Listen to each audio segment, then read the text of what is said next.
Hi hello నమస్తే welcome to RTV. దాదాపు 12 సంవత్సరాల తర్వాత కంబ్యాక్ ఇస్తున్నటువంటి వడ్డే నవీన్ గారి మూవీ ట్రాన్స్ఫర్ త్రిమూర్తులు ఈరోజు రిలీజ్ అయింది.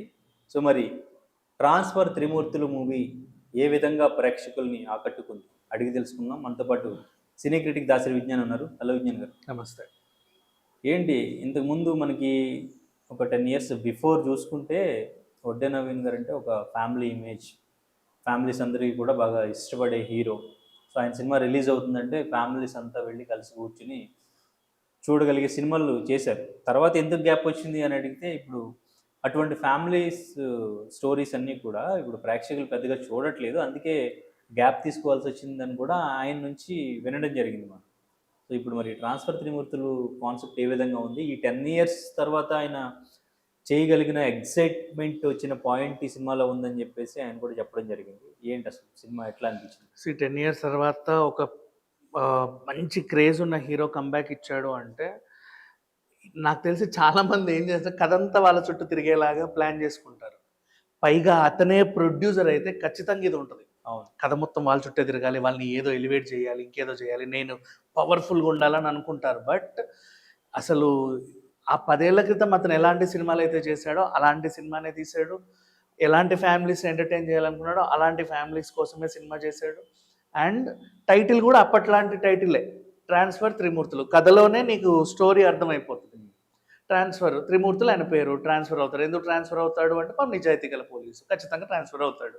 మరి అసలు అక్కడ దానికి కారణం ఏంటి, తను ఎలా దాన్ని జయించుకున్నాడు అనేది మనం సినిమా చూసి తెలుసుకోవాలి. Simple point. ఇది చూసుకుంటేనేమో వాళ్ళ తండ్రి ఒక మంచి డీసెంట్ పోలీస్ ఆఫీసర్. ఆ టైంలో ఏంటంటే ఒక అమ్మాయి రేప్కి గురవుతుంది. తను వచ్చి కంప్లైంట్ ఇస్తే ఆమెకు న్యాయం చేయాలనుకుంటాడు. కాకపోతే ఇతని పై అధికారులు ఎవరైతే ఉంటారో ఈమె కావాలని వాళ్ళ మీద తప్పుడు కేసు పెట్టింది అన్నట్టుగా కేసు మూవిస్తే ఒక అసంతృప్తితో ఆయన చనిపోతాడు. ఈ అమ్మాయి కూడా డిప్రెషన్లో తను బావిలో దూకేస్తుంది. అట్లా ఒక అసంతృప్తి మిగిలిపోయింది స్టోరీలో క్యాజువల్గా. ఆఫ్టర్ లాంగ్ టైమ్ అయిన కొడుకే త్రిమూర్తులు మళ్ళీ కానిస్టేబుల్గా వచ్చి 55 ట్రాన్స్ఫర్లు అవుతాయి. ఎందుకంటే because he's a very good constable. And తర్వాత ఒక హోమ్ మినిస్టర్ అంటే లేడీ విలన్ మనం చూడు, వడ్డే నవీన్ ఆ రోజుల్లో ఇప్పుడు కోరుకున్న ప్రియుడు కానీ లేకపోతే ఇట్లాంటి సినిమాలలో లేడీ విలన్స్ అంటే అత్త పాత్రలోనో ఏ పాత్ర లేడీ విలన్లు ఉన్నట్టుగా ఇందులో మళ్ళీ లేడీ విలన్ని పెట్టాడు. అతని కొడుకే ఇది అని తెలుసుకొని ఎలాగైనా శిక్ష పడాలని శ్రమిస్తాడు. ఎందుకు వచ్చిందంటే అన్ని ట్రాన్స్ఫర్లు తిరిగిన తర్వాత ఏదో ఒక టైంలో వీళ్ళ నాన్న పనిచేసిన పోలీస్ స్టేషన్కి వస్తాడు.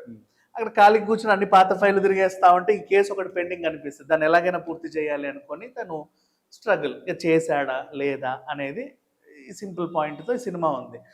అయితే జరిగిన అమ్మాయికి, అన్యాయం జరిగిన అమ్మాయికి హెల్ప్ చేయాలనడం అంటే ఈ మధ్య కాలంలో ఇలాంటి సిచ్యువేషన్స్ చాలా ఉన్నాయి కాబట్టి అలాంటి పాయింట్ ఈయన దగ్గర కూడా వచ్చింది కాబట్టి దీని మీద ఒక మంచి సినిమా చేసి మెసేజ్ ఇవ్వాలనుకున్నాడు అని మేబీ నాకు అనిపించింది.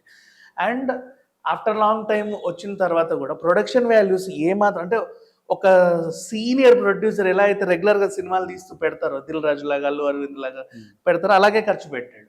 అంటే ఎక్కడ రాజీ లేదు.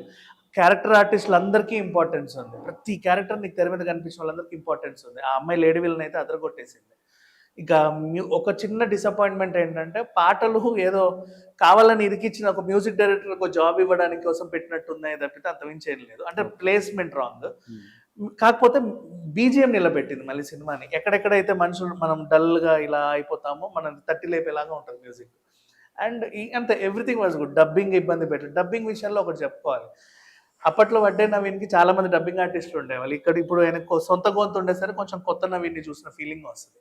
అండ్ నాకు నచ్చిన అంశం ఏంటంటే అమ్మాయి హీరోయిన్ మంచి కెరీర్ ఉన్న అమ్మాయి. అసలు ఇక్కడ తల్లి పాత్ర ఇచ్చారు యాక్చువల్గా, ఇంత కూతురు లేకపోతే అసలు బాగుండేది అది అనిపించింది. ఇంకెవరినైనా పెట్టుంటే బాగుండని. ఈ అమ్మాయి ఇంకా హీరోయిన్గా మంచి కెరీర్ ఉంది. ఓకే, అయితే మొత్తానికి ట్రాన్స్ఫర్ త్రిమూర్తులతో వడ్డే నవీన్ ఈ 10 ఇయర్స్ తర్వాత మంచి హిట్ కొట్టినట్టేనా? మళ్ళీ ఇంకొకటి, ఆఫ్టర్ లాంగ్ టైం ఒక హీరో వస్తున్నాడు అంటే సోలో రిలీజ్ ఉంటే బాగుండు అనుకుంటాడు. కానీ వడ్డే నవీన్కి అతను పనిచేసినప్పుడు ఎప్పుడైతే ఇన్ని సినిమాల మధ్యలో వచ్చేవాడు, నువ్వు చూసా 13, 12, 20 సినిమాలు రిలీజ్ అవుతా ఉంటే అందులో ఈయన సినిమా వచ్చేది అప్పట్లో. అయినా అవి 100 రోజులు 170 రోజులు ఆడేవి గమనిస్తే. ఇప్పుడు కూడా అదే కాన్ఫిడెంట్తో కాంపిటీషన్తో దిగాడు, ఖచ్చితంగా హిట్ కొట్టాడని అనుకుందాం. ఓకే. ఇది థియేటర్లో ఎన్ని రోజులు ఉంటుందో తెలియదు కానీ మళ్ళీ ఓటీటీకి వచ్చిన తర్వాత టెలివిజన్లోకి వచ్చిన తర్వాత మాత్రం విపరీతంగా చూస్తారు. అంటే రిపీటెడ్గా వాచ్ చేయాలంటే ఒక మంచి సినిమా చెప్పాలంటే. రైట్. అంటే ఇప్పుడు ఆయన ఒక 10 ఇయర్స్ నుంచి నాకు ఒక ఇటువంటి మంచి కథ రాలేదు అని చెప్పాడు. ఇప్పుడు మీరు చెప్పిన దాని ప్రకారం చూస్తే మనం రొటీన్‌గా చూసే ఇన్వెస్టిగేషన్, సస్పెన్స్ థ్రిల్లర్స్ ఏవైతే ఉంటాయో, పోలీస్‌కి సంబంధించిన స్టోరీస్, పోలీస్ స్టోరీస్, ఈ డ్రామాస్. సో, అట్లాగే అనిపిస్తుంది.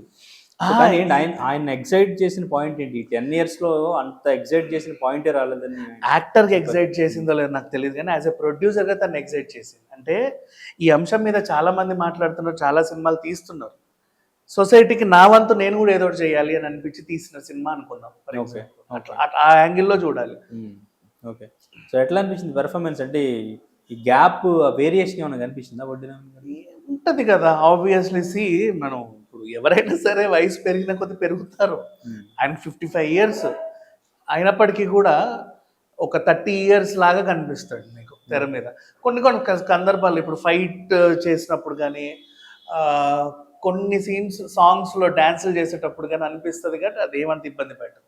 ఓకే. మనం రాజశేఖర్ గారినైనా మళ్ళీ సురేష్ గారు వస్తే ఆయనైనా, జయపత్ బాబు గారినైనా, వడ్డే నవీన్, వీళ్ళంతా వాళ్ళ ఏజ్కి తగ్గట్టు వాళ్ళని చూడాలి అంతే. అయితే ఇప్పుడు శ్రీకాంత్ కానీ లేదంటే జగపతి బాబు కానీ వీళ్ళంతా కూడా వాళ్ళకున్న ఆ ఫ్యామిలీ ఇమేజ్ ఏదైతే ఉందో అదంతా బ్రేక్ చేసి వాళ్ళు మంచి విలన్స్గా, మంచి సపోర్టింగ్ రోల్స్ కానీ ఇవన్నీ కూడా చేస్తూ వచ్చారు కదా. సో, అట్లా వడ్డీ నవీన్ని మనం చూడగలమా? వడ్డీ నవీన్ అట్లా చేస్తారా? చేయొచ్చు, చేస్తాడేమో తెలియదు కానీ వడ్డే నవీన్ అనేది ఈ క్యారెక్టర్ ఇలా ఉంటేనే బాగుంటుంది. ఎందుకంటే మీకు ఆలీతో సరదాగా, ఆలీతో జాలీగా లాంటి ఇంటర్వ్యూస్ ప్రోగ్రామ్స్ చూస్తే కింద నువ్వు ఎవరితో ఇంటర్వ్యూ అయినా చూడు 60-70 కామెంట్లు ఉంటాయి, వడ్డే నవీన్ గారిని తీసుకురండి అని. అదేంటో తెలియదు, అంత క్రేజ్ ఆయనకి చూడాలి, మళ్ళీ ఆయన అసలు ఏం మాట్లాడతాడో వినాలని. బట్ ఇప్పుడు చూడు అందరికి ఇచ్చేస్తాడు ఇంటర్వ్యూలో.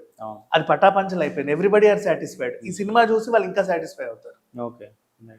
సో, టోటల్గా అవుట్ ఆఫ్ 5 త్రిమూర్తులకి ఎంత మీ రేటింగ్? 4/5 ఇద్దాం. ఎందుకంటే కొంచెం రాంగ్ ప్లేస్మెంట్ పాటలు అనిపించింది అంతే. బట్ ఎక్కువ ఇబ్బంది పెట్టే అంశాలు ఏమీ లేవు. Everything was good. ఓకే.